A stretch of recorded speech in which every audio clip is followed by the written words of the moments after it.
La justificación es Dios declarándonos justos aunque somos culpables de pecado. Lo vemos en Efesios 2, 8, 9. Porque por gracia sois salvos por medio de la fe, y esto no de vosotros, pues es don de Dios, no por obras para que nadie se gloríe.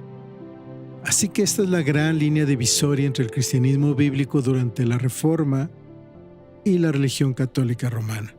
La posición oficial de la Iglesia Católica Romana sobre la justificación es que ellos creen que uno es justificado por fe y obras.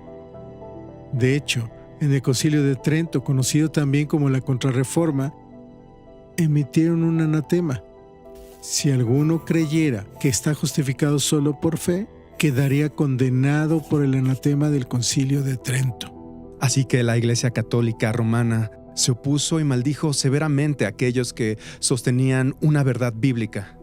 Muchas veces se le llama la religión más, porque el catolicismo enseña que eres salvo por fe más obras, por gracia más mérito propio, por Cristo más otros mediadores, según las Escrituras más la tradición, y para la gloria de Dios, así como la de María y otros santos.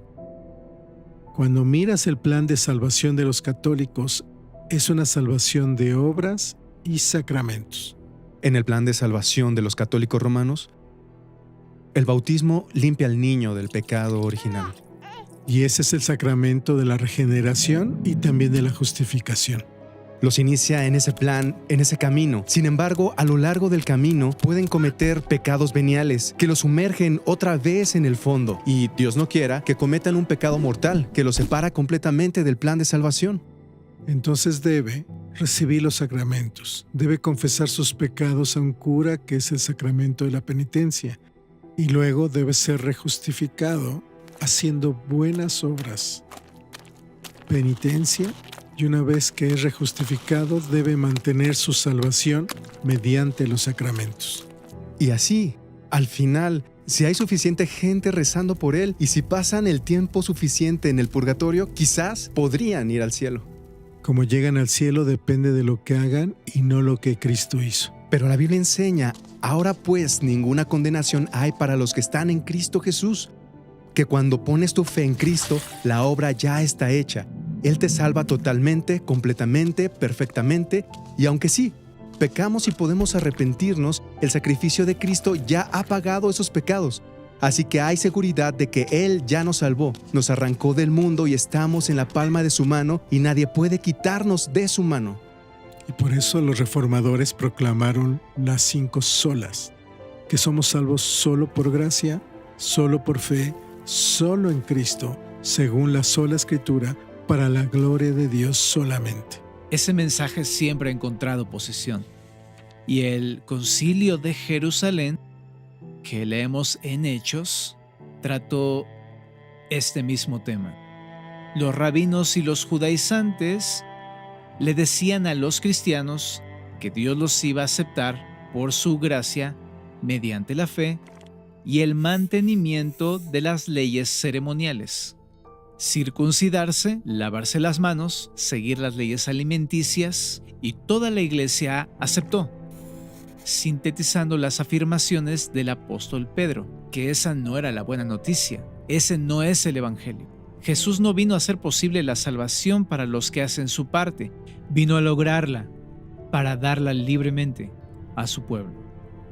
La pregunta es, ¿cómo sabemos si la fe es real si no hay obras? ¿No dice la Biblia, la fe sin obras está muerta? Entonces, ¿tenemos que hacer obras para ser salvos? ¿No ese es el argumento? Pero hay 2 interpretaciones de esto, una es bíblica y otra no.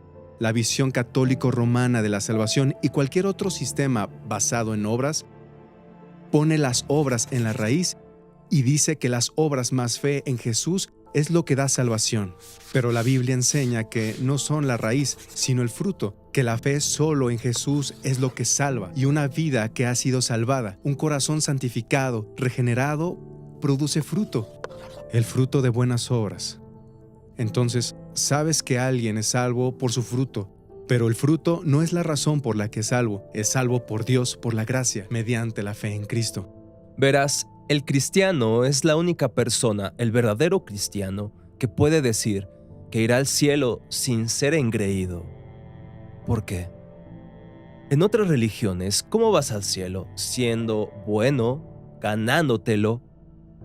En el cristianismo, no te reconcilias con Dios por tu propia virtud o mérito, sino que eres reconciliado con Dios por la virtud y el mérito de su Hijo. ¿Tiene sentido?